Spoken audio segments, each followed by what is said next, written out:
A southeastern Virginia community is stunned by a crime no one can believe. A pregnant woman murdered, her baby lost. Across the state, another town feels a similar shock. A brutal, random slaying in a most unexpected setting.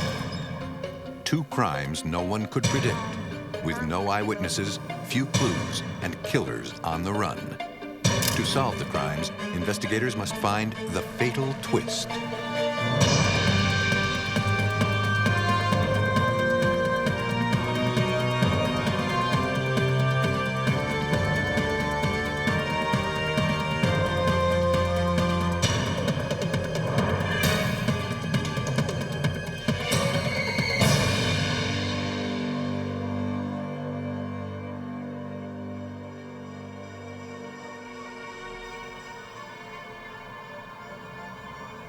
In this program, some of the names have been changed. In Chesapeake, Virginia, on July 6, 2000, Raquel Foley came to the home of her neighbors, Martin and Melissa O'Connell. One of Melissa's co-workers had called Raquel and asked her to check on Melissa, who hadn't come into work that morning and wasn't answering her phone. Still on the line, the co-worker asked Raquel to check a back door. It was unlocked. Melissa's car was in the garage. Melissa! Melissa? In the kitchen, it looked like a dinner was prepared, but not eaten. Still here. No. Okay. Melissa? Melissa was known for being on time every day and was 8 months into a difficult pregnancy. All right. No, it's locked. Melissa? The bedroom door was locked. Something was wrong. Melissa! On the advice of the coworker, Raquel dialed 911 and reported her concerns to Chesapeake Police. Chesapeake officers and EMTs responded immediately. Melissa had developed gestational diabetes during her pregnancy. If she had passed out in the bedroom, she could go into a diabetic coma, endangering herself and the baby. They had to get to her.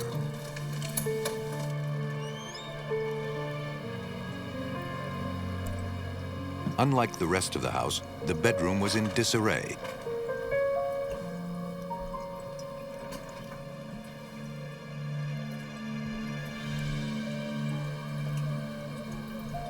Then they discovered a body, face down in the bathtub.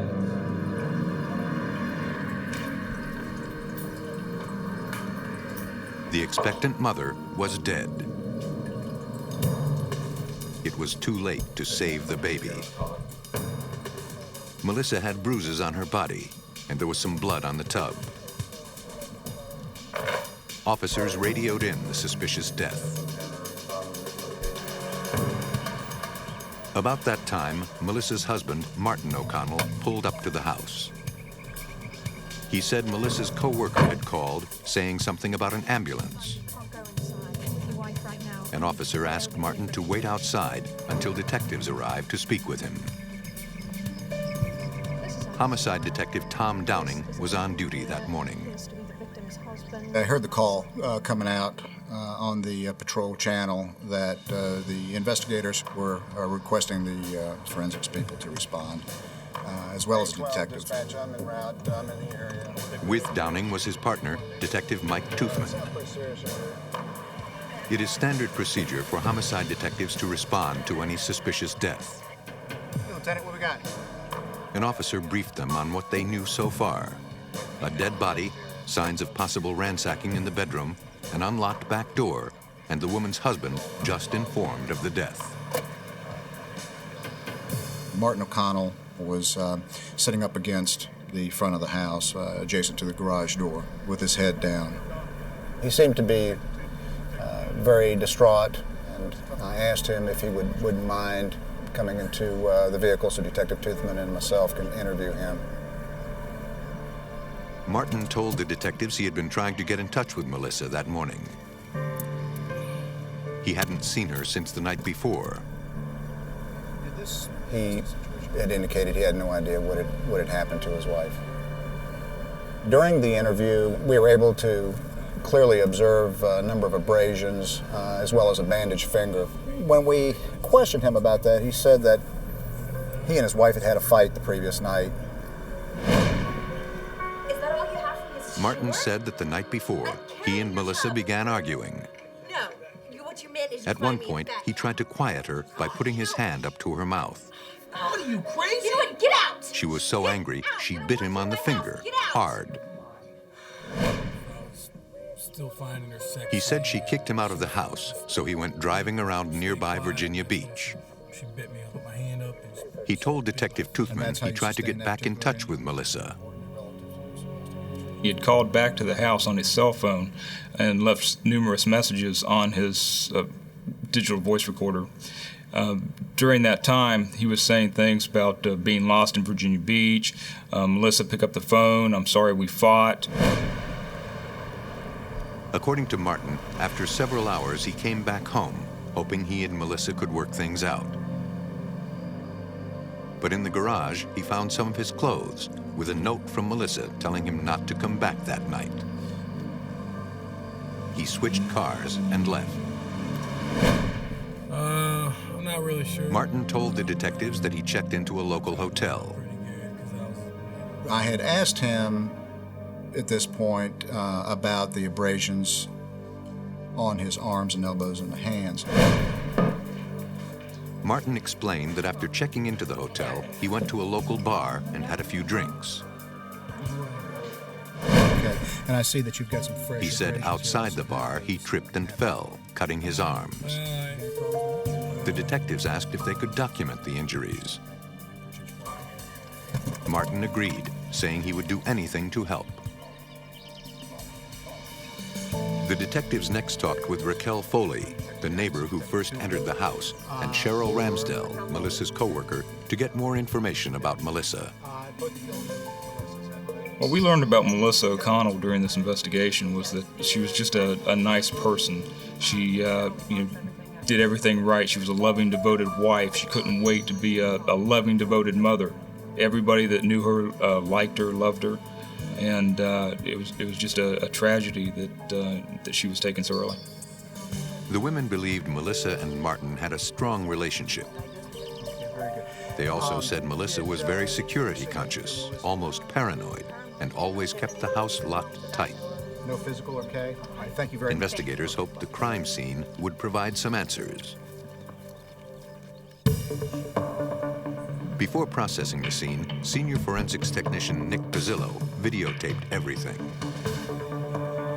The master bedroom was in a complete, total state of disarray. Everything was trashed. The drawers were dumped out. The rest of the house looked absolutely immaculate, except for this one room. It looked more like a ransacking than signs of a struggle. There was a lack of blood in the area. We didn't notice blood anywhere. And at that point, we really didn't know what we had. From the toilet, the technicians recovered a partially smoked cigarette. Around the tub, they found several broken candlesticks and a pair of shorts. Also near the tub were the first signs of blood for forensics technician Grover Davis. The water was discolored in the bathtub, and there was a little bit of staining around the bathtub area and the floor area. They collected samples for later study at the crime lab. To the investigators, it looked like a murder. Now they had to find out who would have wanted Melissa O'Connell and her unborn child dead. Police in Chesapeake, Virginia were investigating the death of Melissa O'Connell, 8 months pregnant with her first child. Evidence gathered in the bathroom where the body was found indicated murder. We were thinking that there was a good possibility that she may have been placed in the bathtub after she was killed. The investigators continued checking the rest of the house. Everything seemed normal. They confiscated the answering machine in case it held any clues. I surveyed the entire perimeter of the house from the outside and the inside, checking all points of entry, all doors and windows. Found everything to be locked and secured. There was no sign of forced entry with the exception of the back door, which was open. Investigators believed the ransacking was staged. If the person came in to burglarize the house, why didn't they go to other rooms of the house where there were more valuable items than there were in the bedroom? I was very concerned after leaving the crime scene because things just were quickly not adding up. They needed more information.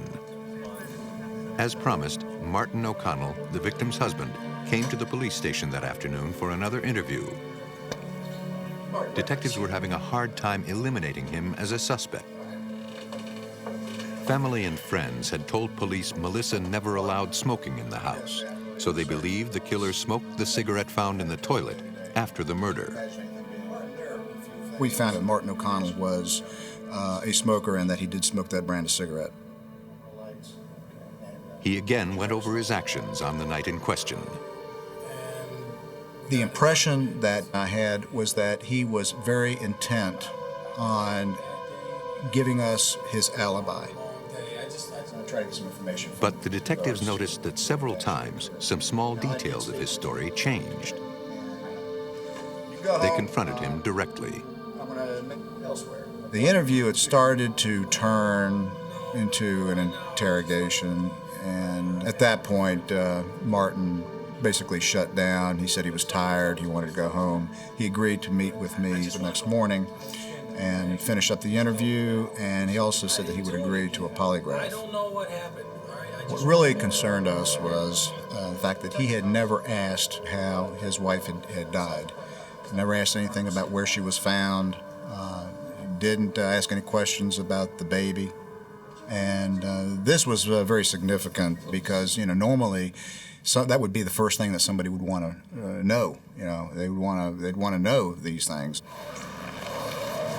Perhaps the autopsy would provide more clues.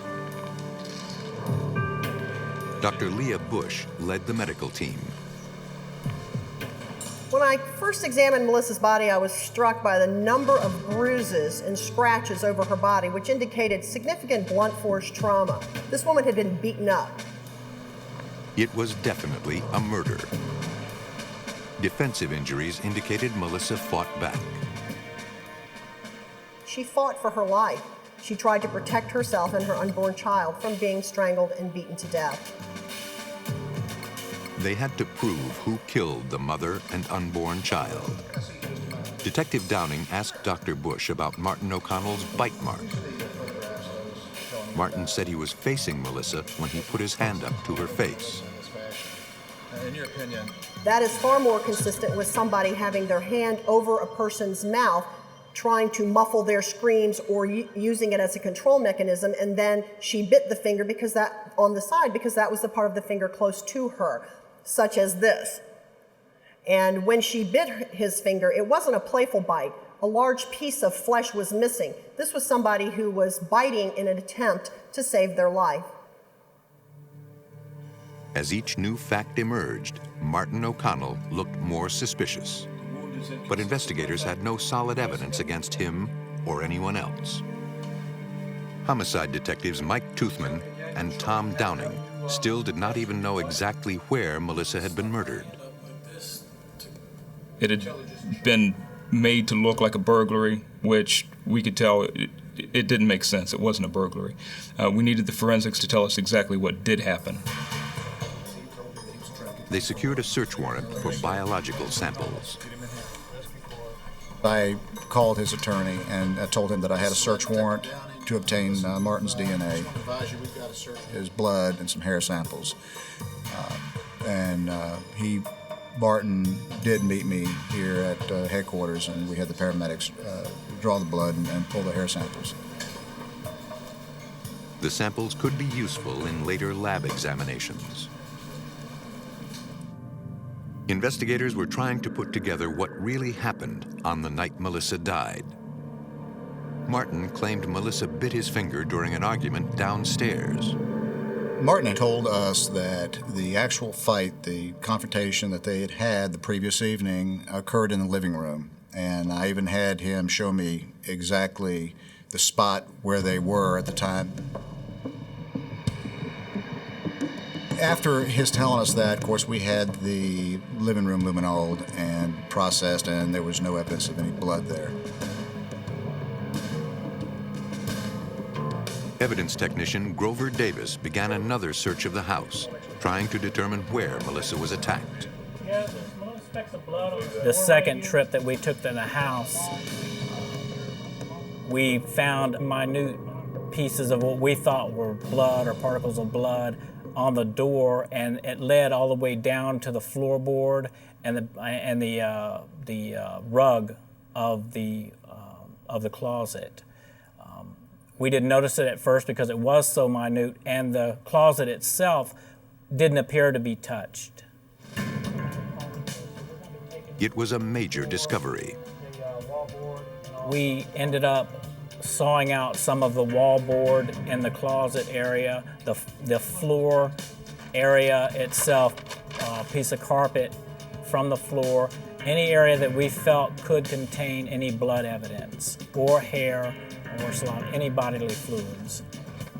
We sent those items to the forensic lab. Okay, good job. Police hoped the findings would point them to Melissa's killer.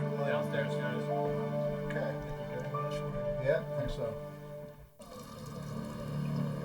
In July of 2000, Chesapeake, Virginia police worked to solve a heartbreaking murder, the beating and strangulation death of Melissa O'Connell, 8 months pregnant with a baby girl. The prime suspect was Melissa's husband, Martin O'Connell, who had fresh injuries that he tried to explain away to police. His story seemed unlikely, and police hoped to disprove it with forensic science. At the Eastern Laboratory of the Virginia Division of Forensic Science, DNA examiner B.J. Blankenship compared the DNA from the bloodstain evidence collected at the house to the known DNA profiles of Melissa and Martin O'Connell. On the carpet, the original blood sample that I found matched Melissa's blood. I then went back later and found several other lighter blood stains that one of them matched Martin, and 3 others were a mixture of blood between Martin and Melissa. When they're mixed together, that means that they were present together at the time the blood was shed. Then the examiner made another important discovery. As I was examining the carpet from the closet, and as I looked down, I noticed something beside the blood stain that was red. So I picked it up with my forceps and looked under the microscope to see what it was, and lo and behold, it was a piece of skin. And you could even see the ridge detail on the skin. The ridge detail meant the skin came from the bottom of a foot, a palm, or a finger. I immediately called the police department to ask them if the defendant had any wounds, and he did in fact have a wound on his finger. To Dr. Blankenship, it was clear that Martin O'Connell was lying to police and that he was there when his wife was killed. Martin O'Connell told the police a story that the struggle occurred with his wife downstairs. The forensics told us a different story. It said that it happened upstairs in the closet. That's where the original fight occurred. Investigators kept looking for more circumstantial evidence. Melissa's friends had said the couple seemed happy, excited about the baby. Just a few questions we need to ask you. First of But all, when detectives spoke to Martin's friends, they got a different story. That's why I went. what we had learned is that he really was not planning on being a family man. I mean, that was the furthest thing from his lifestyle. Detectives also heard unsettling news. Martin had left town. Several friends believed he was now living with relatives in Florida. Martin left the state without submitting to the polygraph examination he promised detectives he would take. Because he had not been charged, leaving was not a crime. But it was certainly suspicious. The Chesapeake detectives contacted police in West Palm Beach, Florida, who agreed to set up surveillance at the condo of one of Martin's relatives. Soon they spotted the suspect. While West Palm Beach could not maintain 24-hour surveillance, they would do regular checks to try to keep an eye on him. In Virginia, detectives were still hoping to figure out the motive for the murder. It seems that our friend Martin has had Then, detectives received a call from a woman in San Diego, California, who said she had an affair with Martin while he was working in the area for a few months that year. With her. When she learned of Melissa's death, she told them she was compelled to call. Based on that information, myself and Detective Toothman went out. We flew out to San Diego and interviewed a young lady. We had learned a lot about Martin. Sometime He was last May, actually in San Diego for an ship was extended docked in period of San time, and he had met her, but he never told this young lady that he was married, and certainly nothing about a child on the way. Close relationship. Yeah. He told the young woman he wanted her to move to Florida so they could be together. After you found out he was married, So did he tell you anything? at that point, I think that we realized that we had the motive. And please give me a call if anything comes to mind. It was time to bring in Martin O'Connell, if they could find him. After several weeks, Chesapeake police were ready to arrest Martin O'Connell for the murder of his pregnant wife. But the suspect had fled to Florida. He had been spotted at a relative's condo in West Palm Beach, but then disappeared. A West Palm Beach deputy tried a ruse to find him. He spoke to the relative about a property damage report Martin had filed with the condo association, saying he needed to talk to Martin about it. The relative said she did not know where Martin was, but would try to have him call. The next day, the deputy received a message from Martin O'Connell with a phone number.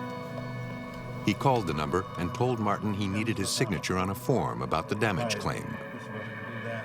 Martin asked him to fax it, but the deputy insisted he needed the original signed. He had to have an address. I'll get that in the mail to you. Reluctantly, Martin gave him the address in Clearwater, Florida. The deputy immediately called the Chesapeake detectives and gave them the address. Okay, thank you very much. They in turn called police in Clearwater and told them about the case and their arrest warrant. Clearwater PD agreed to attempt the arrest. That's him. Officers set up surveillance at the Clearwater address. It wasn't long before Martin O'Connell showed up and was safely taken into custody and extradited back to Virginia. Prosecutors and detectives worked together to bring this emotional case to trial. In June 2002, a jury agreed on what happened the night of Melissa O'Connell's death.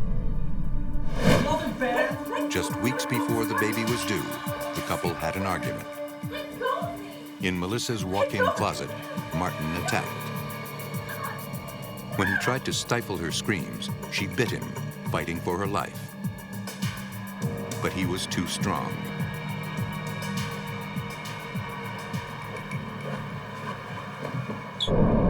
Martin O'Connell was found guilty of murder and sentenced to life in prison without the possibility of parole.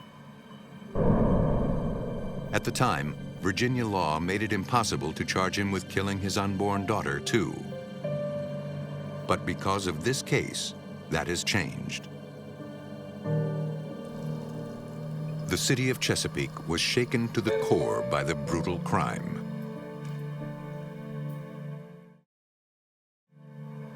"300 miles to the west, another Virginia town was in for a similar shock.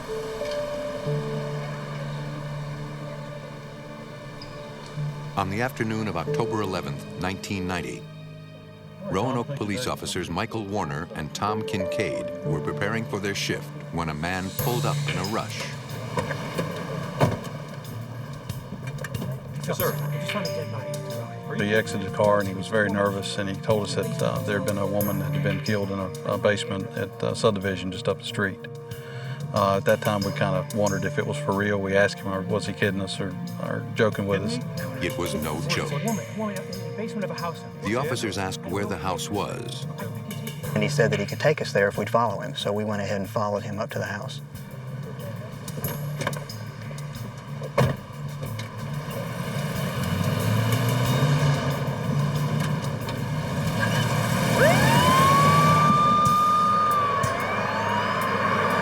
As they drove to a new subdivision nearby, the officers called in the report of a possible dead body. At the house, 2 women were waiting.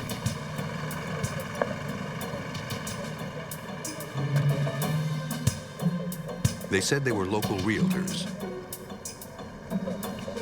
The woman inside was a co-worker. She was in the basement, dead.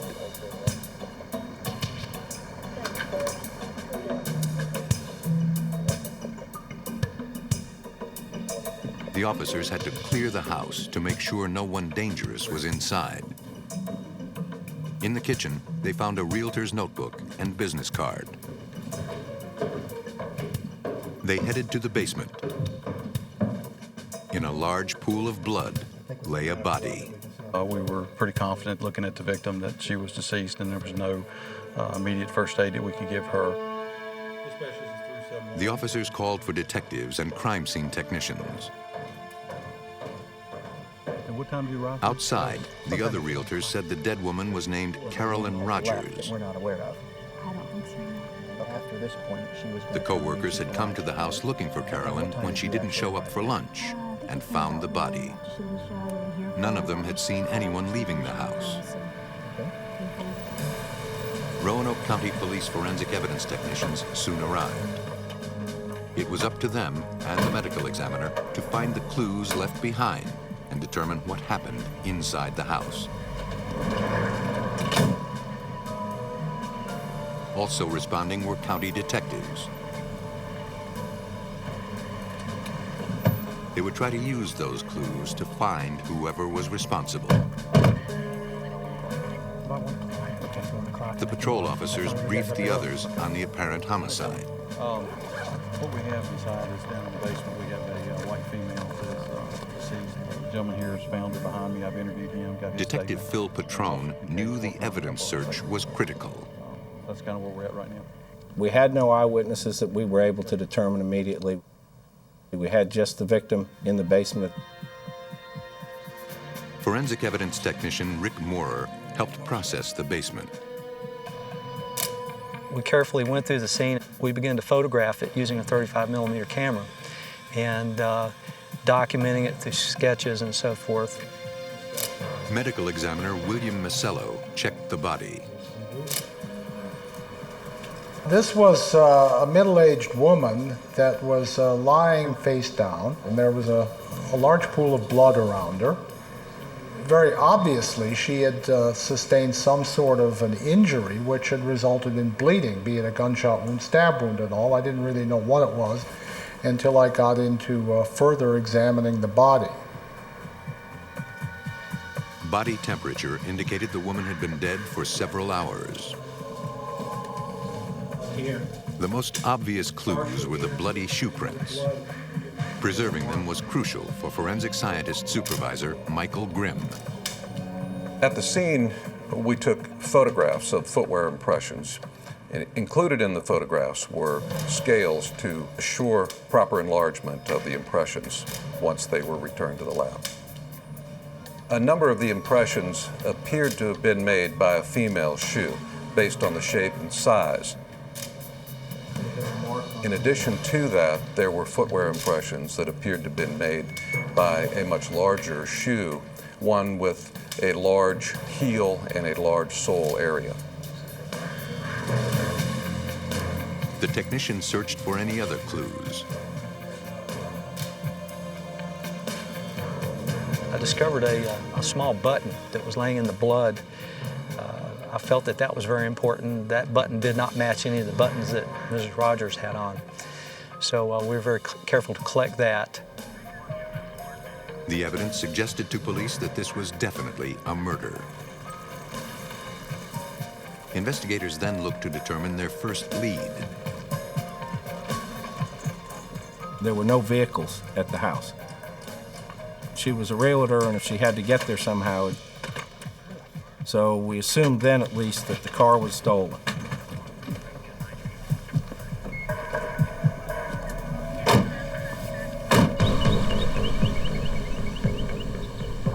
When police contacted Carolyn's family, they learned details about her car and put out an all-points bulletin for it. Lieutenant Warner was part of the force out looking for the car.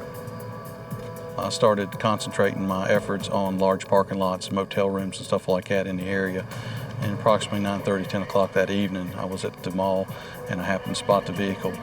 Once I did, I laid back and watched it just for a few minutes. I noticed that there was nobody hanging around it. Dispatch, I'm going to be out on John Lincoln Charles 7865. Warner called in the discovery and did a cursory check of the vehicle.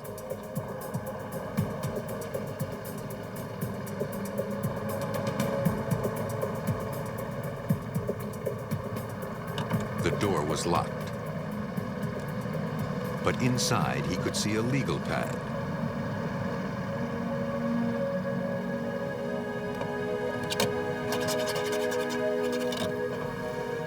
The pad looked like it had blood spots on it. If so, it could help lead to the killers. Investigators sent the pad to the crime lab for immediate analysis. Roanoke Police Chief Ray Lavender looked for other clues.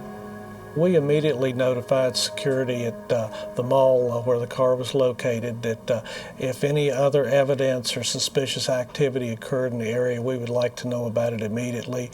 Any articles of clothing that might indicate a person had changed clothing, anything at all like that. Next morning, they got a call back. Some of the maintenance personnel at the mall had located a pair of shoes and had thrown those shoes into a dumpster. We immediately went to that dumpster. We located the shoes. They had small heels similar to the type of shoes that may have walked through the blood at the crime scene. We labeled them and tagged them and immediately took them as evidence and later submitted them to the lab. The investigators tried to work quickly. Whoever committed such a senseless and vicious crime had to be stopped fast. Roanoke, Virginia police believed 2 people were involved in the brutal slaying of realtor Carolyn Rogers. Technicians found 2 sets of bloody shoe prints at the scene and collected a legal pad with possible bloodstains from the victim's car. Yet investigators had no idea who the suspects were or where they went. They hoped more information would turn up at the autopsy. Assistant Chief Medical Examiner William Masello led the post-mortem examination. Cause of death in this individual was a stab wound to the chest, going right through the heart and the left lung. At the edge of the fatal wound, the doctor noted scalloped markings. Multiple blood impacts. And these were very suggestive of a steak-type knife or a knife with a serrated blade. The doctor also discovered a distinctive pattern of bruises on the back of the head. B-period blunt impacts. So this is the type of the thing you might see when some sort of an object strikes the head. The wounds were photographed for comparison in case a weapon was found. The victim's family had said she always wore nice jewelry, yet none remained on the body. Bruises indicated someone had forcibly removed her ring and earrings.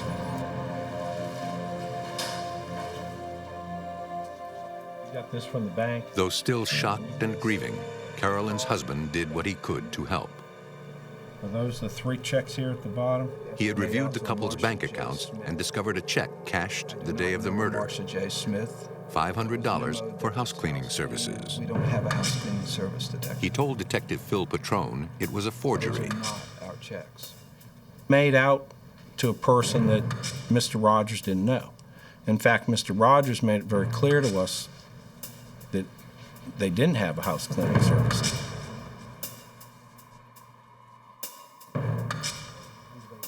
How you doing? Detective Smith. A detective went to the bank and spoke to the manager there. The manager had saved the canceled check, made out to a Marcia J. Smith. The teller that took this, is she working here today? Yes, she's here today. At the Virginia Division of Forensic Science, examiners did the processing. To develop any unseen fingerprints, the forged check was sprayed with ninhydrin aerosol. Ninhydrin reacts to secretions from human skin that transfer easily to porous surfaces. The legal pad found in the victim's car was also processed.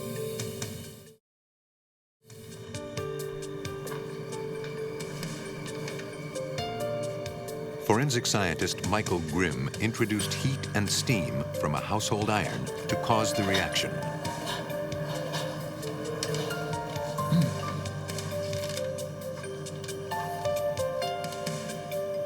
Several partial fingerprints were revealed. He then turned to the legal pad.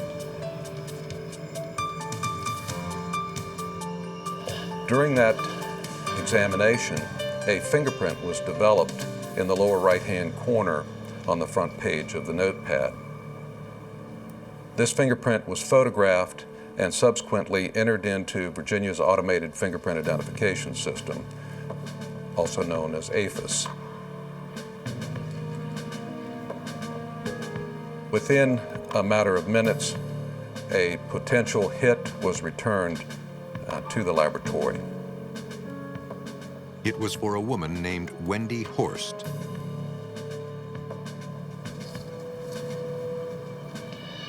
Detective Patrone called in the hit. An address was found for Marcia Smith, whose name appeared on the forged check. Detectives traveled to Blacksburg, Virginia, to interview her. Wendy Horst. Do you know anything about her? Marcia did know Wendy Horst. Tell me a little bit about... She used to work with her. And Marcia had recently lost her license. My driver's license. I appreciate you taking It was all around the same time Horst left town. Detectives believed Horst stole the license, then used it to cash the forged check. Thank you. Detective Kern soon received a background check on Wendy Horst. She was the girlfriend of a known violent offender named Danny King.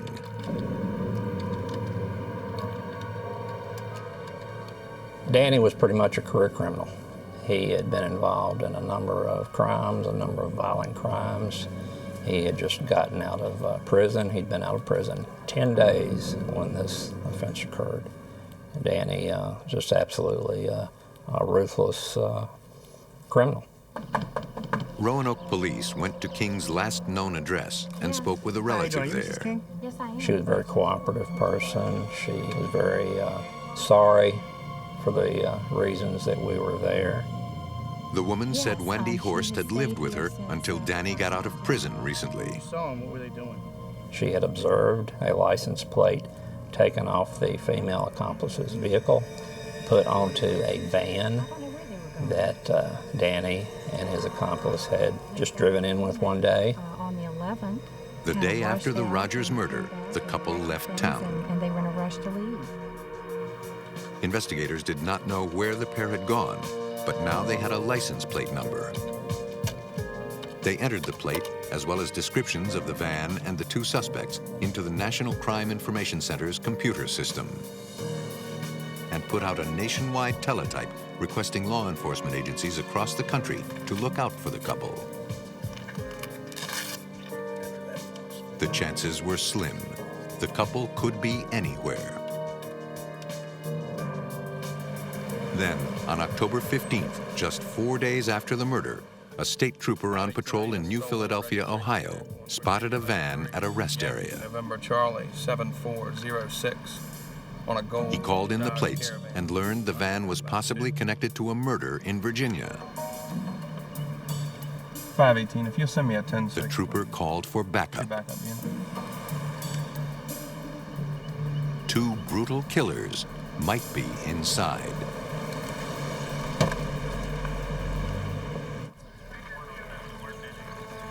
Four days after realtor Carolyn Rogers was murdered in Roanoke, Virginia, police 350 miles northwest in New Philadelphia, Ohio, spotted the van associated with the two suspects.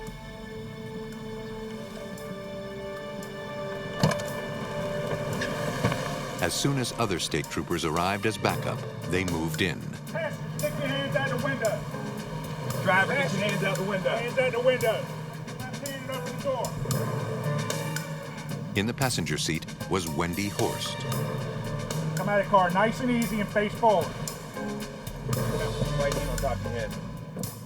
The driver was Danny Right King. hand on top of your head. Walk back. The two were taken into custody without a struggle. She ain't got nothing to do with this.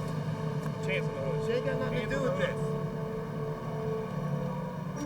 In their preliminary search of the van, Ohio troopers noticed a keyring with the logo of the victim's real estate company.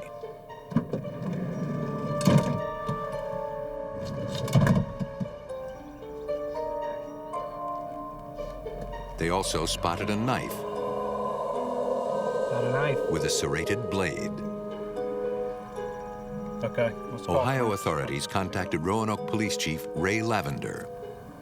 I had received word from the Ohio Highway Patrol that they had located Danny King and his accomplice. I got the first flight out of Roanoke, which was about 4 a.m. the next morning. After getting a warrant, the Roanoke police conducted a full search of the suspect's van. They found some clothing, both male and female, that appeared to have blood on it. One piece caught their attention.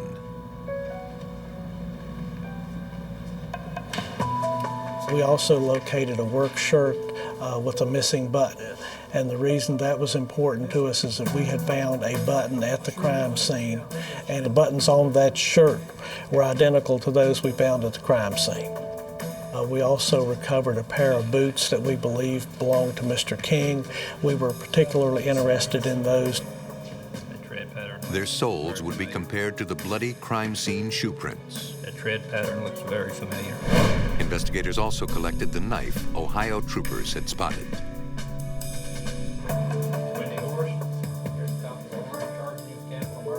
After collecting the evidence, the detectives went to interview Wendy Horst.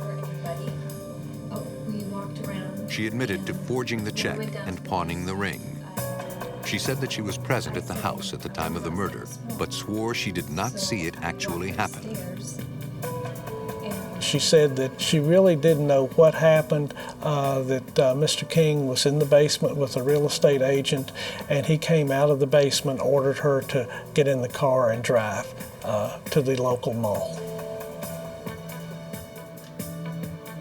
As the interview continued in Ohio, examiners in Virginia processed 2 more forged checks that had been recovered. Prints were lifted from the new checks and compared to King's known prints. Those fingerprints were positively identified as fingerprints of Danny King. That's it. It's a match.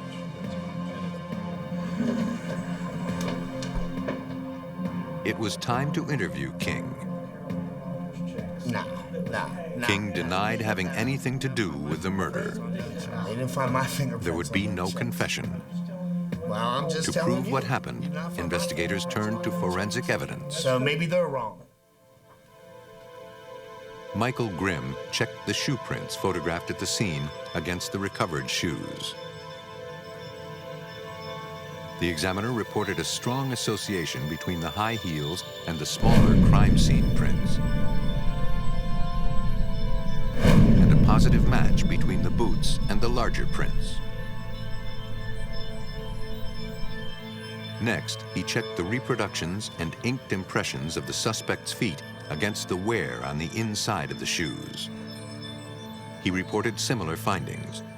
Horst could not be eliminated as the primary wearer of the heels, and Danny King was an exact match with the boots.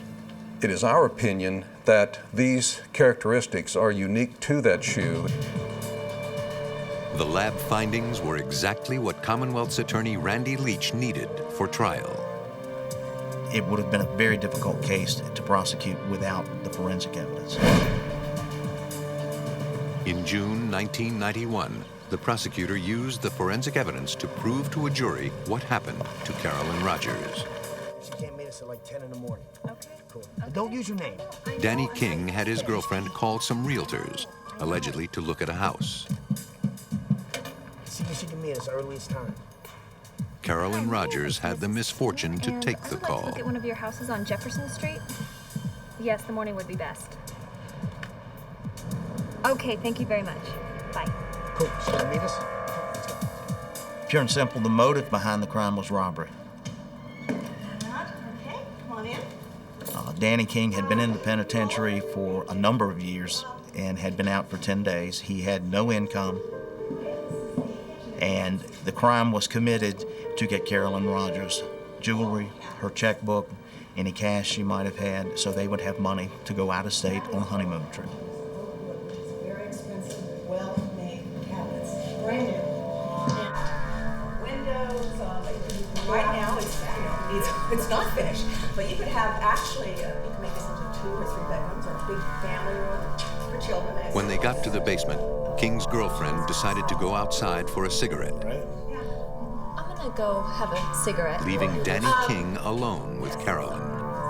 My name's Jill. Danny King was a dangerous man. He didn't care who he had to hurt to get what he wanted. He killed her and robbed her.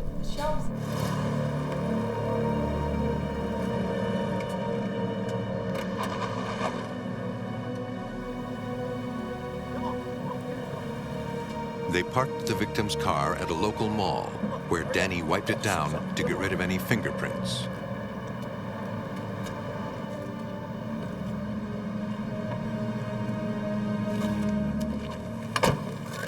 Get in the van. Take off your shoes. Leave them. He made his girlfriend leave her shoes. He thought he had erased any trace of their passage, any connection between them and the murder.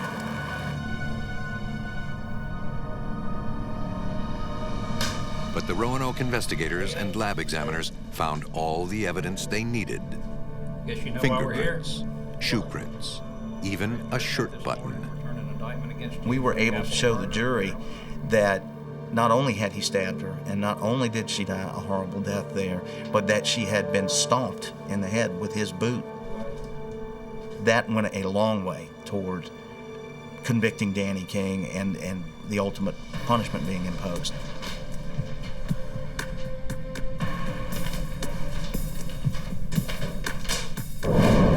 The jury found Danny King guilty of forgery, robbery, and murder, and recommended the death penalty. He was executed on July 23, 1998. His accomplice was convicted of accessory after the fact and received 5 years. She has since been released. Many homicide victims place themselves in dangerous situations. When the purely innocent are taken, police and forensic examiners work especially hard to find answers in the fatal twist.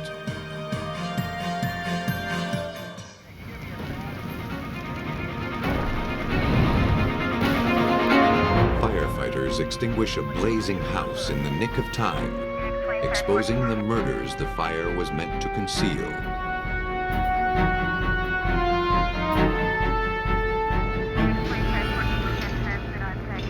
A woman's death in her bathtub looks like an accident, at least at first.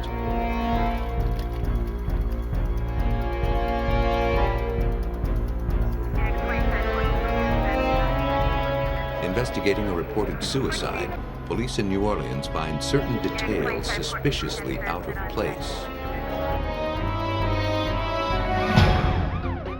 Killers can be masters at disguising their crimes, even when their victims are in plain sight. It takes a vigilant investigator to realize that first impressions are often dead wrong.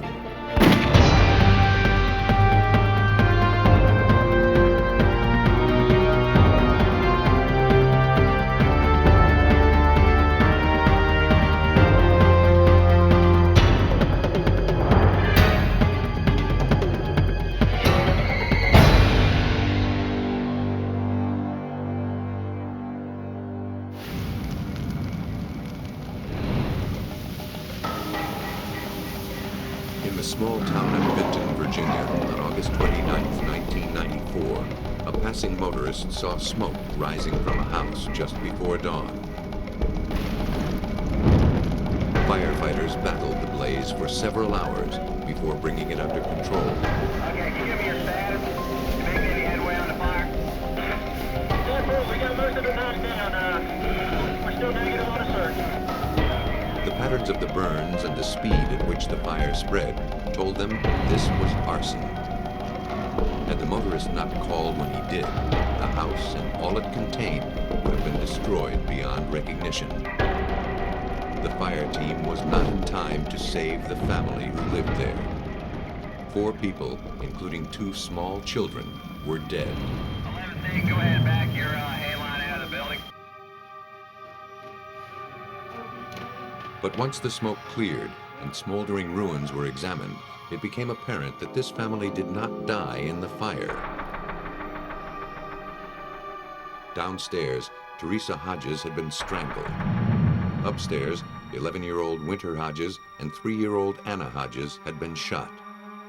In the master bedroom, the body of their father, Blaine Hodges, was found with a single gunshot to the head. A .22 caliber pistol without a barrel lay near his body. Special Agent Barry Cassee of the Virginia State Police had a theory about what happened. It was pretty obvious that the evidence was just screaming, that's the words I use, of murder-suicide. And as the morning wore on, it became even more evident that it was a murder-suicide. Blaine Hodges had recently been convicted of embezzling from his employer, the United States Postal Service. Police believed that Blaine, despondent over his impending prison sentence, had killed his wife and his children. Then he doused their home with fuel oil, set it afire, and shot himself in the head.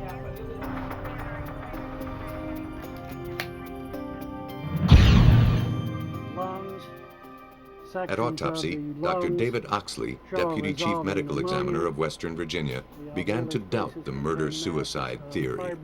Well, when I examined the bodies, all 4 of the bodies, I noticed the thing that struck me was that the man, Blaine Hodges, had been dead considerably longer than the other 3. The body of Mr. Hodges was quite decomposed. The other bodies were not. What do we know so far? Oxley told Special Agent Cassee that Blaine Hodges couldn't have killed his family. 24 to 36 hours, find out what He'd died at least 12 hours earlier than they did. The gun collected at the scene also raised questions. The bullets retrieved from the victims were all .22 caliber, the same as the pistol retrieved next to Blaine Hodges. The pistol's serial number had been filed off, making it impossible to trace. Its missing barrel also hampered investigators. A gun barrel leaves spiral marks called lands and grooves on every bullet that passes through. The bullets recovered from the victims had these markings, meaning they came from a gun with a barrel. Forensic Supervisor William Conrad of the Virginia Division of Forensic Science was convinced that someone besides Blaine Hodges must have pulled the trigger. With the barrel removed and rifling being present on the father's bullet that was taken from his head, would indicate right away that he could not have fired that shot. There's no way he could have shot himself in the head and then removed the barrel. That wouldn't have happened. Conrad wasn't convinced this was even the real murder weapon. The bullets taken from the bodies were marked with 6 lands and grooves. Reference manuals for the gun found at the crime scene showed its normal pattern would be 8 lands and grooves. Conrad concluded the gun found at the crime scene was merely a drop gun, intended to fool the police. At a crime scene, if you're trying to frame someone or try to cover something up, you would drop a gun that's unrelated to the incident and try to trick us into thinking that was the actual weapon. What looked like a murder-suicide at the crime scene had morphed into plain murder in the forensics lab. Aside from tipping detectives off, the gun was of little use at this stage in the investigation. They had no suspects, no ballistics to compare, and apparently not even the murder weapon. All that detectives could be sure of was that someone else had killed the family, then tried to make it appear like murder-suicide. The killer had hoped the flames would consume the evidence. Detectives sifting through the ashes at the crime scene now had a new assignment: to smoke out the killer. Police had no idea who killed the Hodges and their 2 daughters. They questioned friends, hoping to gather clues about their enemies. Their closest friend was a man named Earl Bramblett. He frequently stayed with the family. The kids called him Uncle Earl. Police asked Bramblett to come to the station and talk with them. Take a kiss. Nice to meet you. I appreciate you coming down. He seemed genuinely upset about the deaths. But in the course of his interview, an offhanded comment caught investigators by surprise. He spontaneously made a comment, and he said that sorry SOB, he had a beautiful family. He did them and did himself. Well, at that moment, I knew Mr. Bramblett was probably involved in the murders of the Hodges family. I knew that in order for somebody to know that outside of the police, that they would have had to have been in there when the murders occurred. The media hadn't reported the murder-suicide story, and the police hadn't mentioned it to anyone outside of the force. Bramblett had revealed a detail only the killer would have known. Gussie kept his suspicions to himself. He needed more evidence before he could act on them. Bramblett agreed to come in for another interview later. When he failed to show, the police went to the motel where he was staying since he had no fixed address. When he didn't answer the door, the detectives obtained a room key from the motel manager to make sure he was all right. Bramblett arrived just in time to stop them. Now belligerent, he dared them to place him under arrest. To the police, he was behaving like a man who was guilty. You want to arrest? You think I've done something wrong? And who believed the police would never be able to prove it. Bramblett's own words had made him a suspect, but words alone proved nothing.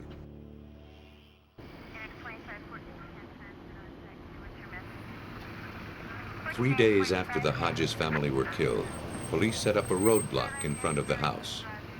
The fire had started around 4:30 a.m. By stopping cars around that time, they hoped to find someone who may have passed the house just before it burned. A woman told police she saw a vehicle pull out of the Hodges driveway at the time of the fire. She noticed the vehicle because it was so unusual. An old white pickup truck with a black tailgate. She did not notice the license number or the driver. Earl, said we'd be back. A search warrant to look at your truck and your room. Care to read it? While the roadblock was taking place, police returned to Bramblett's motel room with a search warrant. As Bramblett stood by, they searched for anything that might suggest his involvement in the deaths of Blaine Hodges and his family. Outside stood his white pickup truck with its distinctive black tailgate.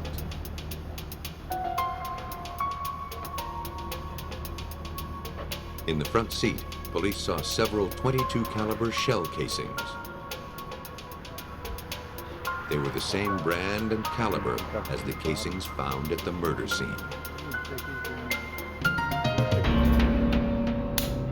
When the firing pin strikes a bullet, it leaves a distinct impression on the cartridge casing.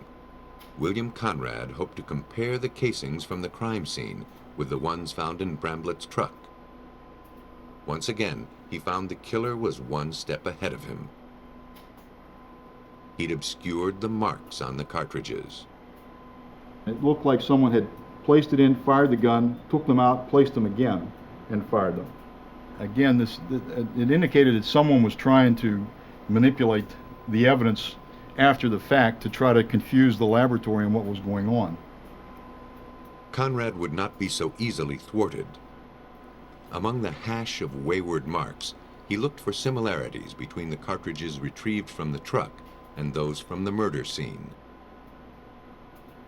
We can put the marks together, see the reproducible patterns that are present, and be able to say that the marks that you see represented on both of them were made by the same firing pin impression.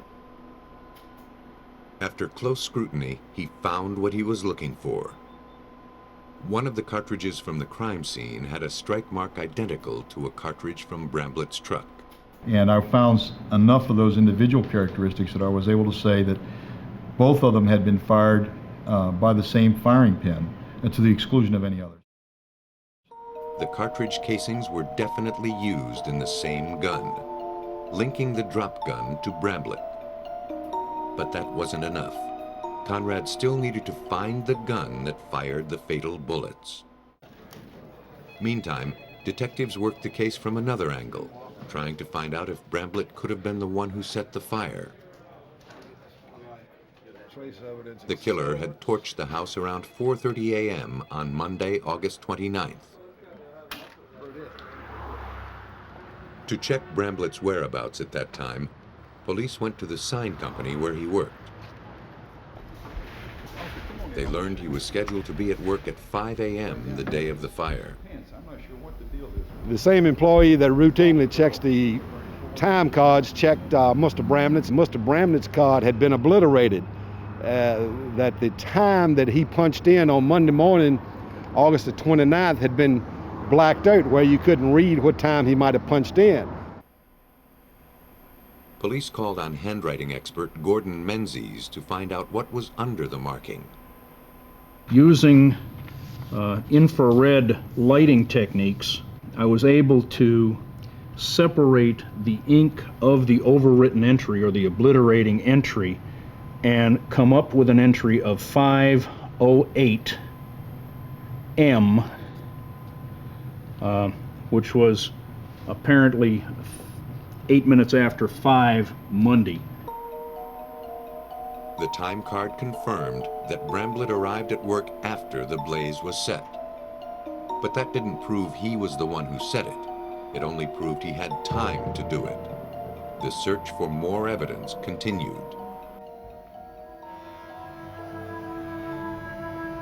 Bramblett's employer told police that the morning after police searched Bramblett's motel room, Earl arrived at work seething with rage.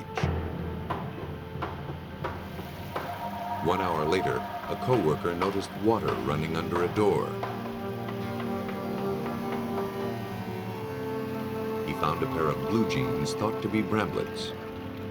They smelled of the solvent used at the sign company. The manager thought them important enough to turn over to the police. Authorities hoped the jeans still held some clue to link Bramblett to the fire.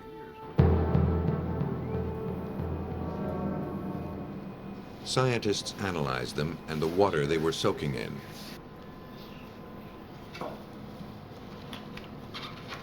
To identify the chemicals in the fabric, the jeans were placed in a canister with a solvent called pentane.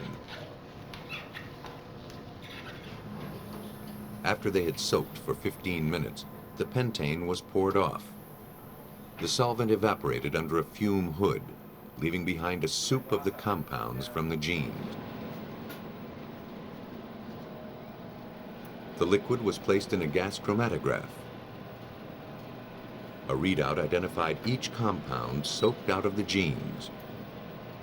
One was a commercial solvent used by the sign company.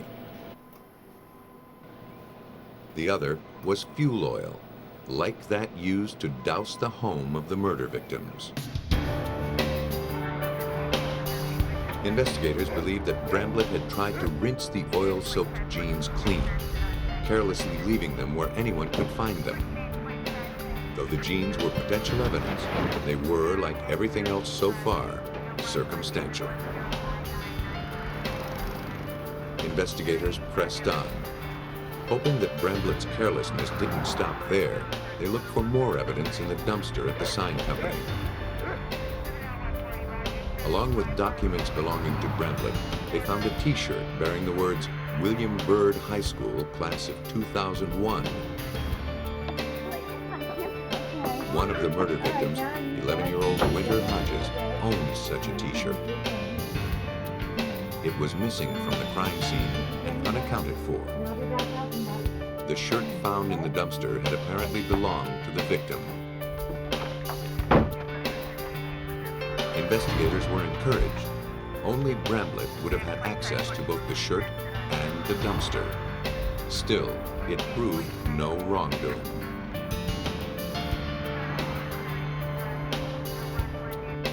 As the investigation into the deaths of the Hodges continued, Bramblett left town for good. Though Virginia police never let him out of their sight, they believed they had nothing to hold him. They didn't realize they had what they needed all along.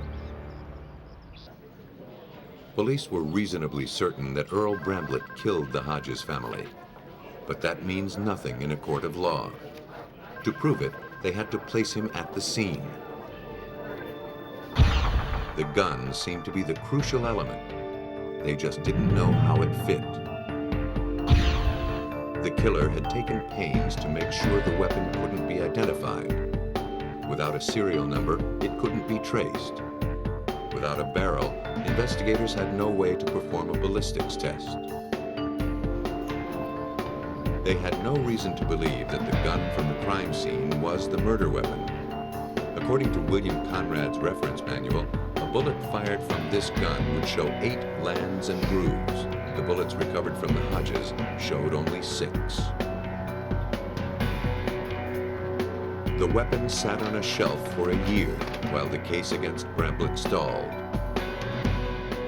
Then, on an unrelated investigation, Conrad ran across a weapon of the same brand as the gun in the Bramblett case. He test-fired the gun and was surprised to find that the bullets had 6 lands and grooves instead of 8. The reference manual had been wrong. Conrad now knew that the gun found in the Hodges house most likely was the murder weapon. The killer had removed its barrel because he thought it would make the gun untraceable. But through the cartridge casings and other forensic evidence, police found their man.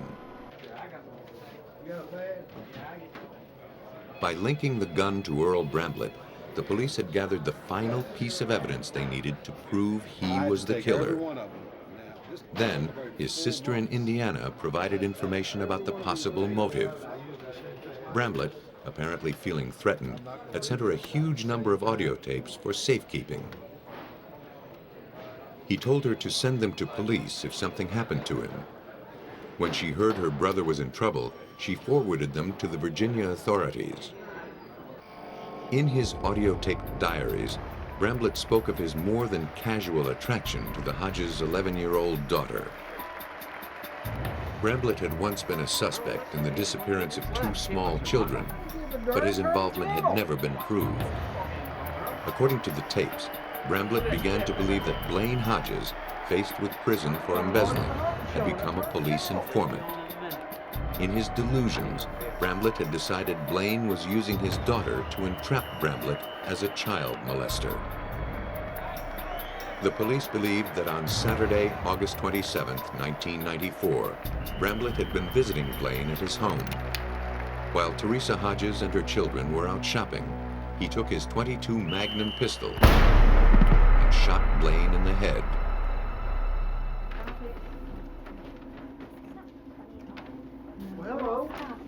According to friends who saw them later that day, Bramblett told Teresa when she came home from shopping that Blaine, despondent over going to prison, needed some time by himself.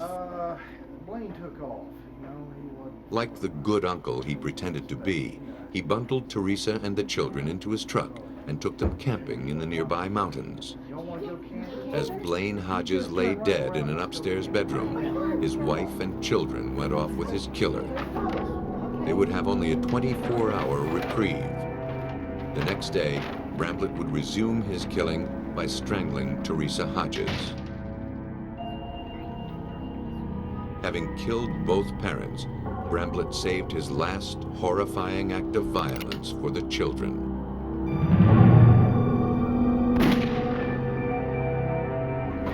He then put the murder weapon next to Blaine Hodges' body to make it appear that Blaine had killed his family, then himself. He was sure the fuel he spread throughout the house would ignite an all-consuming fire, that the police would buy the theory of murder-suicide. But Bramblett had no sooner made his getaway than a passing motorist spotted the flames and called the fire department. Special Agent Barry Cassie acknowledges that Bramblett almost got away with it. But his primary plan was, if the police buy this murder-suicide, I'm home free. And look, he would have been home free. But see, he did not know that the Vinton Fire Department had responded in such a short order that they preserved the bodies upstairs.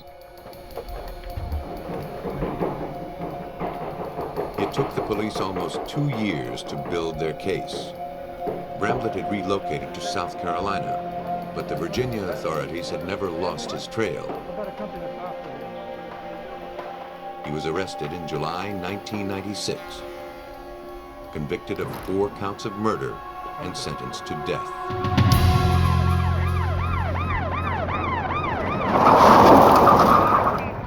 Killers can disguise their crimes in many ways, but the truth often lies just below the surface. On April 29, 1997, police in the suburban Philadelphia community of Marion, Pennsylvania, arrived at the house of Craig Rabinowitz. He'd called 911 to report his wife unconscious in the bathtub.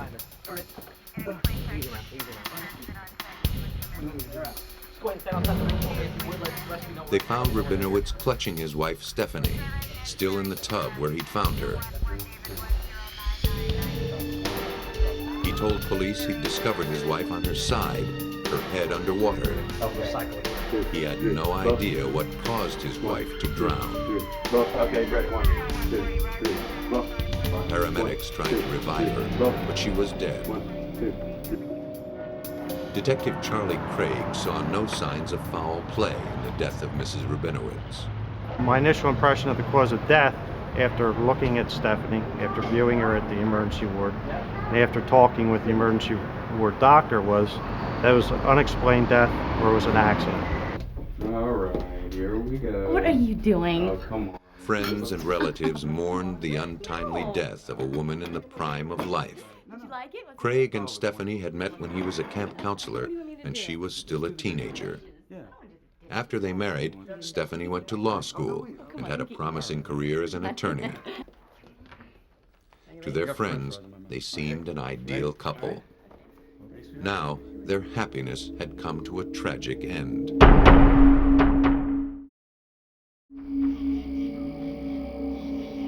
Craig told police that on the night of his wife's death, he was watching a hockey game while she took a bath. He heard a thump coming from the bathroom, like the sound of a shampoo bottle hitting the floor.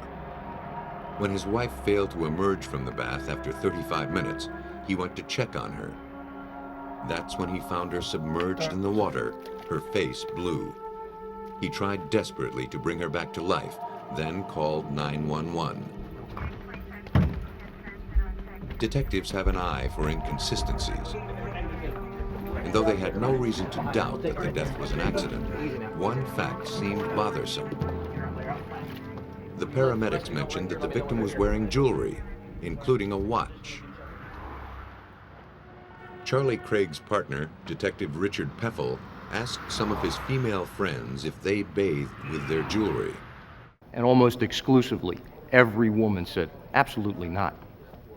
The first one I did was the first night I got home about 4 a.m. and I woke up my wife from a dead sleep. Nance, if you took a bath, would you wear all of your jewelry? And she looked at me and said, no, why? And I said, don't worry about it, go back to sleep. That eccentric detail motivated investigators to look for other inconsistencies. They checked the hospital records. Again, something didn't sit right. After death, a body's temperature normally drops at the rate of 1 degree per hour, even faster if it's sitting in water. When the victim arrived at the hospital, her temperature was only 1 degree below normal, indicating she died just 10 minutes before the call to 911. Her husband's estimate that 35 minutes passed after he heard a thump in the bathroom didn't add up. While detectives' suspicions were mounting, Chief Coroner Halbert Fillinger requested an autopsy to find out why the healthy 29-year-old died so suddenly. Craig Rabinowitz refused to allow it, asserting that Jewish law demands that the body be interred before sundown the day after death, and it must remain intact. But in cases of mysterious or sudden death, the coroner can overrule religious objections unless he's given a court order. Because of their Jewish faith, Stephanie should have been buried before the next sundown.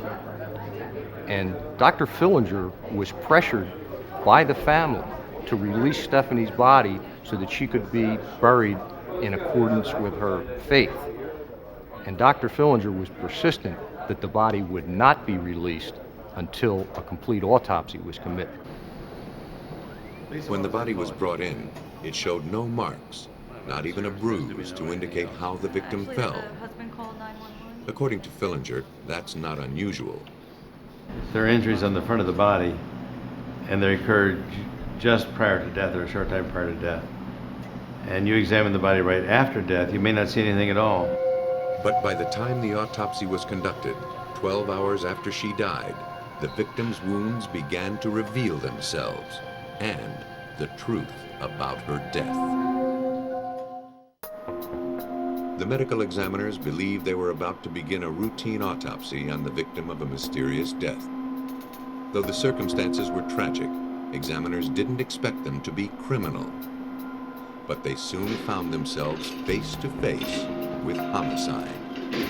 The first indication of foul play came with a look at the skin below the victim's eyes, where bruises made a silent accusation. But as the blood drains away from those sites of injury, leaving the surrounding skin quite pale, then the area of bruising stands up like a beacon in the night. Bruises such as these come from lack of oxygen, most often when a victim chokes or is choked. Strangulation was a possibility worth looking into. The victim showed no external marks around her neck, but beneath the skin, the tissue damage confirmed Fillinger's suspicions.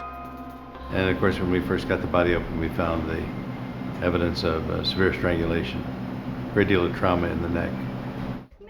The mystery of Stephanie Rabinowitz's sudden death had been solved, and a homicide investigation had begun.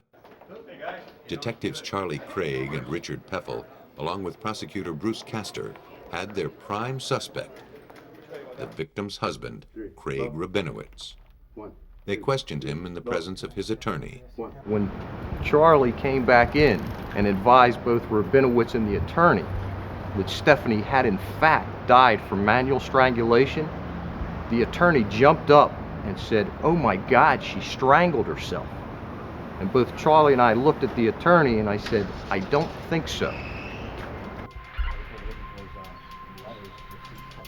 The Rabinowitz marriage seemed picture perfect. What could have driven Craig Rabinowitz to kill his wife? Police obtained a warrant to search the house for some sign of a motive. While his wife worked as a lawyer, Craig had supposedly run a business from his home. He convinced a number of his friends to invest in his promising venture. but a search of the house showed no evidence of a business being conducted there. Detectives had almost given up when one of the officers found a plastic bag in a crawl space above a closet. The bag was filled with receipts and financial records. They revealed that Craig Rabinowitz had been living a lie. When we went through the bag, we found some pretty important items, including a list or a ledger. We also found other receipts from pawn shops, indicating that some jewelry had recently been pawned. And we also found receipts from furniture stores, the furniture that he had bought, apparently another woman. So during this whole case, he was pictured to be this loving, happy, devoted husband, and in this bag, we found otherwise. A forensic accountant, skilled in deciphering complex financial transactions, reviewed the records. He found that what Craig had called a business was in fact a con game. He'd swindled his investors and convinced his trusting wife to remortgage their home. He then spent the money not on business, but to support his secret life. Credit card bills totaling $54,000 came from a single location, a strip club in Philadelphia. He'd been seeing one of the dancers there, showering her with gifts. At the time of his wife's death, Craig was hundreds of thousands of dollars in debt.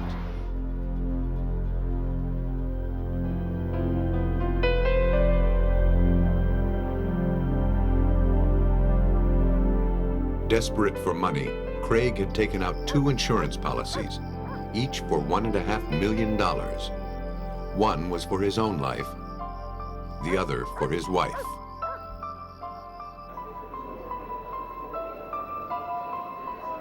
In a ledger found in the attic, Craig had calculated his net worth in the event his wife died, proving the crime was premeditated. After collecting on the insurance and paying off his debts, he'd have $1.2 million to spare. At the end of his rope, Craig turned on his unsuspecting wife and strangled her to death. He filled the bathtub, hoping to create the appearance of an accidental drowning. Then he called the police. It seemed like such a simple plan. According to Charlie Craig, far too simple. A lot of people said to me, this guy must have seen this in a movie or read it in a book.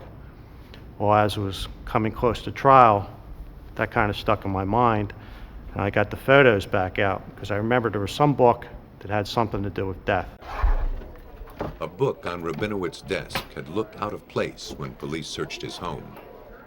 The author claimed that few deaths are followed by an autopsy. Craig Rabinowitz was a con man. When he learned this information, that only 13% of the deaths are autopsied, Craig Rabinowitz was playing a con. He was playing the odds when he learned that information, that the odds were dramatically in his favor that Stephanie wouldn't be autopsied. But an autopsy had been performed, exposing Craig Rabinowitz as a con man who'd gotten in too deeply.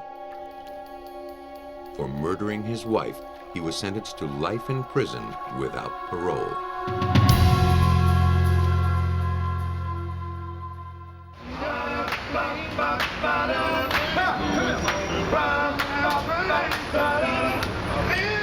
Lurid events take on a life of their own. On the streets of any town, people love a good scandal, especially when it involves respectable citizens. In New Orleans, a town not easily shocked, investigators found themselves in the middle of a scandal that made the Big Easy a little queasy.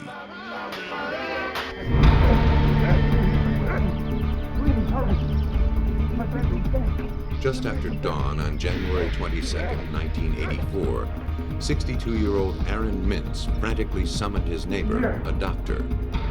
Mintz exclaimed that his wife had just shot herself. The two men rushed upstairs to the master bedroom. There, the doctor found Pam Mintz lying face up on her pillow, a bullet hole in the right side of her head.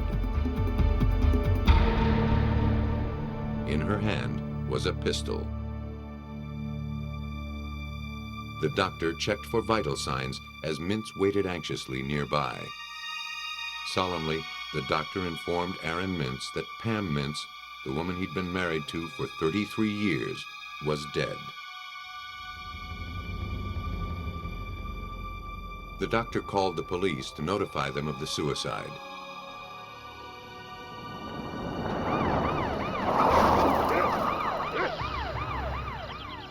They arrived to make a report.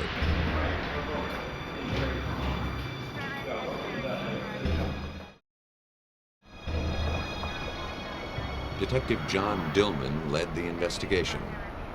Shortly before daybreak, or right at dawn, I received the call of a suicide at the residence of Aaron Mintz.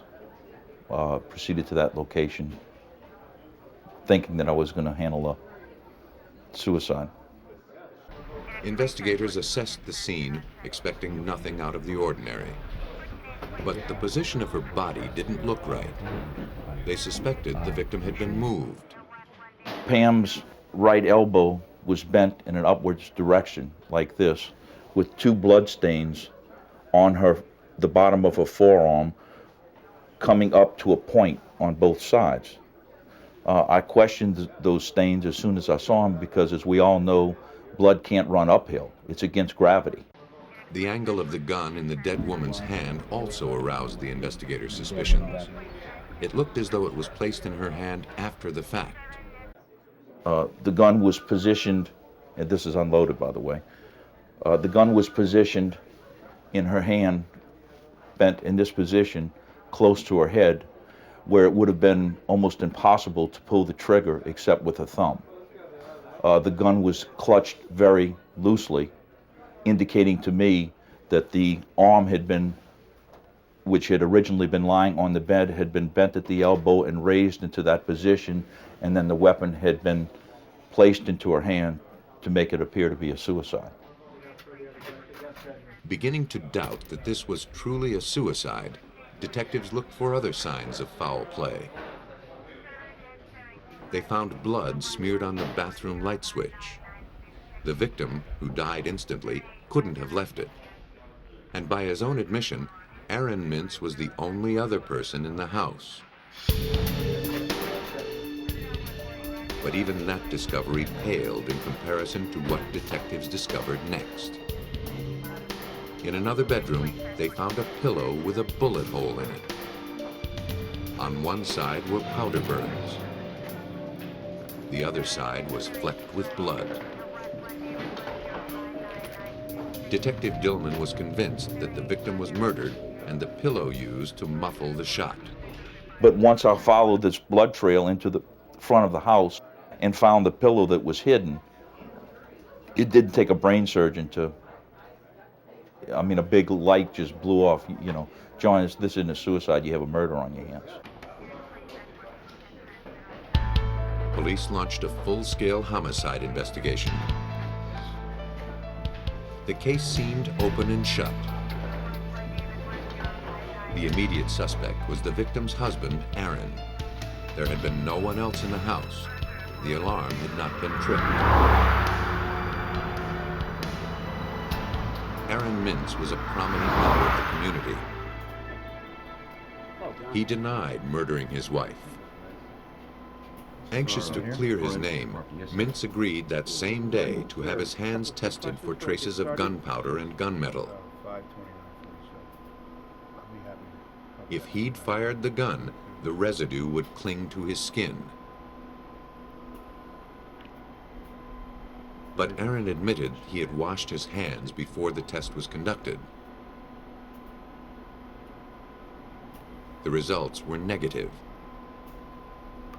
The test failed to prove Aaron killed his wife, but neither did it prove him innocent. Investigators turned their attention to the evidence collected at the house. They focused on the bloodied pillow found in the other bedroom and the switch plate from the bathroom. In 1984, when the crime occurred, DNA testing was not yet available. But the blood type matched the victim's.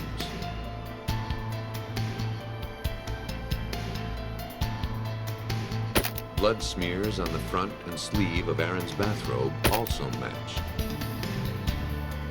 Police theorized that blood got on the robe when Aaron rearranged the body.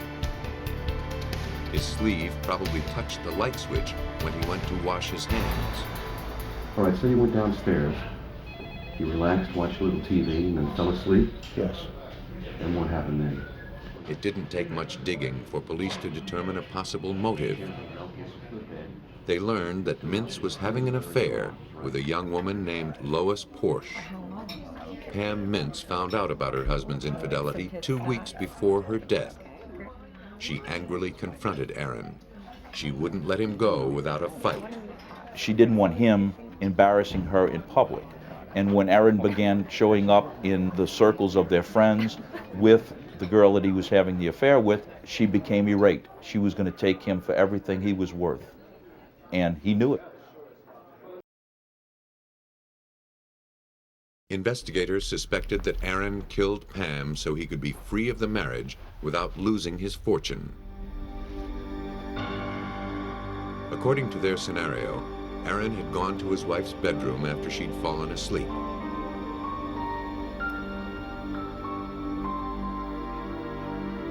He shot her in the head, using the pillow to muffle the sound so as not to alert the neighbors.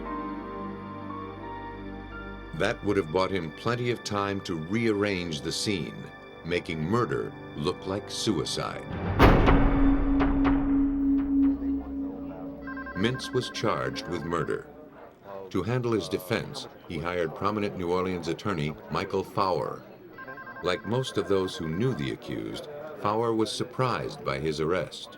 I would found it most unlikely, that he would have been a subject of a homicide investigation. But by the same token, I didn't know that he was having an affair. The case was sensationalized in the local press, which gave major coverage to the blood-stained pillow. In the court of public opinion, Aaron's guilt was a foregone conclusion. But in a court of law, the prosecution faced a serious challenge. You realized that you had an ability to win this case, but you had to do it in terms of the forensics. You had to be able to negate a bunch of different things. To clear Aaron Mintz, the defense relied on forensics to dismantle the prosecution's case, one piece at a time. A blood-stained bathrobe, a smeared light switch, and a bullet-pierced pillow. This was the evidence presented in the death of Pam Mintz. I went upstairs and I found Palmer. We've been over this before. I know that. To the prosecution, it pointed to Aaron Mintz as a murderer. I saw my wife dead on the bed. But the defense saw things differently. They began with Aaron's bathrobe, smeared with his wife's blood. Aaron claimed he'd been dozing in front of the TV downstairs in the early morning. Startled awake by a loud noise, he went to investigate. When he found his wife's body and the gun in her hand, his first reaction was to take her in his arms, hugging her. According to defense attorney Michael Fowler, this scenario also explains the blood on the light switch. After Aaron had embraced his wife, he turned the light on as he was exiting the room, made every reason why there would be blood there. There was blood on the light switch in the bathroom. That made sense because at a point he went into the bathroom and washed his hands. The scenario explained away all but the most dramatic piece of evidence, the gunshot pillow. The prosecution argued that Aaron Mintz used the pillow to silence his gun, then removed it from Pam's bedside to conceal his crime.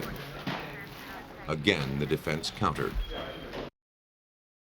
Innocent of any crime, in a state of shock on discovering his wife's body, Aaron removed the pillow almost in a daze.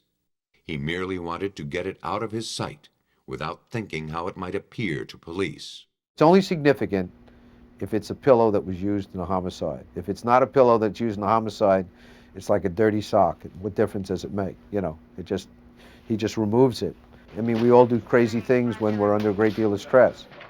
The defense argued that since Aaron put the pillow where anyone could have found it, His purpose was not concealment. If he wanted to hide it, he could have hid it. There was a house that sort of was full of nooks and crannies and attic space and all, and he just put it in this other room. The defense was determined to discount the pillow completely. They stuck with the idea that Pam Mintz killed herself, but they asserted that the fatal bullet wasn't fired through the pillow.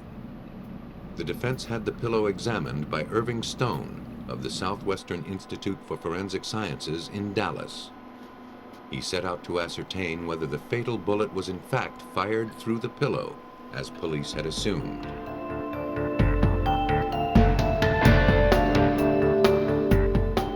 Using a weapon of the same caliber as the gun that killed Pam Mintz, Stone conducted tests to simulate what would happen if a gun were fired through a pillow into a human head. As a target, he used a sponge soaked in simulated blood within a heavy plastic bag. Stone shot the bag through the pillow from various distances. He demonstrated that if a pillow had been used to muffle the fatal shot, a great deal more of the victim's blood would have ended up on the pillowcase. What would have happened as the bullet passed through the pillow into the head, with the pillow being 6 to 10 inches from the head, then there would have been back spatter of blood that would have spattered back on the reverse side of the pillow. Well, there was none of this there. The blood on the pillow at the crime scene was hardly noticeable. By contrast, in the laboratory, blood was spattered and stained over a wide area. Stone also showed that a bullet fired through a pillow would have left fragments of the pillow behind. You expect to find cloth, fibers, some other type of polymeric fill material at or around the wound, and actually into the wound itself. I've seen where cloth fragments have been caught by the bullet and just carried right into the wound. There were no reports of pillow fragments on the bed where the victim was found. Likewise, the coroner found no traces of the pillow in the wound. For Stone, there was only one conclusion. The fatal bullet was not fired through the pillow. But a nagging question remained. What was the pillow doing there in the first place?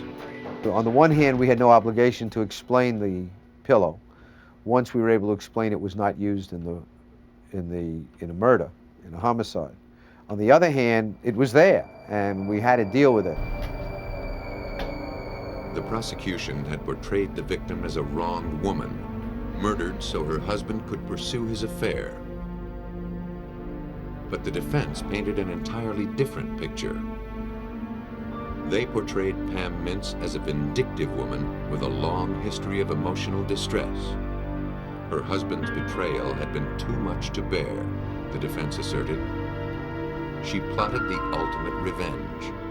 She would kill herself, but in the process, she'd frame her husband for murder. The gunshot pillow would play a starring role. The Mintz's housekeeper testified that she'd seen the victim leaving the house the day before she died, carrying what appeared to be a pillow along with the dry cleaning. Earlier in the day, she'd seen a gun lying on Mrs. Mintz's bed. The defense suggested to the jury that Pam, out for revenge, fired a bullet through the pillow herself. Then she left it at her bedside as she prepared to end her life, knowing that it would appear that her husband had killed her. But there was no way to prove the victim had fired a pistol the day of her death. The police had made no attempt to test her hands for traces of gunpowder. Fowler believes this was a critical mistake.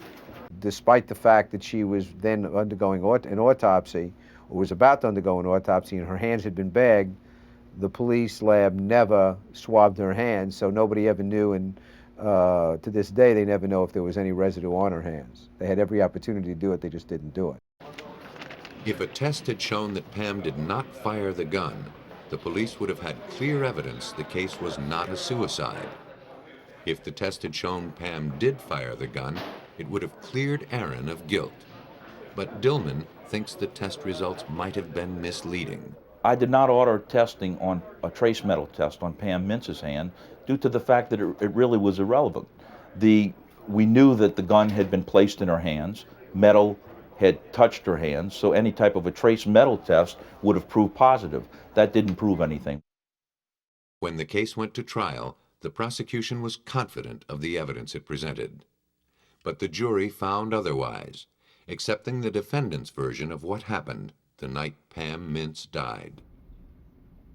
The defense claimed she'd put a bullet hole in a pillow and placed it at her bedside as she prepared to end her life. In this way, she hoped to exact retribution on her husband from beyond the grave. But careful forensic analysis of the evidence had foiled her plot. Aaron Mintz was found not guilty in the death of his wife. If hiding the body is not an option, then hiding the crime is the next best choice. But a seamless veil of deception is difficult to weave. At a crime scene, investigators are always looking to challenge their own assumptions. A battery of forensic tests gives them the means to do it. Whether an alibi is grandiose or utterly simple, if it's based on a lie, it won't withstand close scrutiny. Time and again, killers who believe otherwise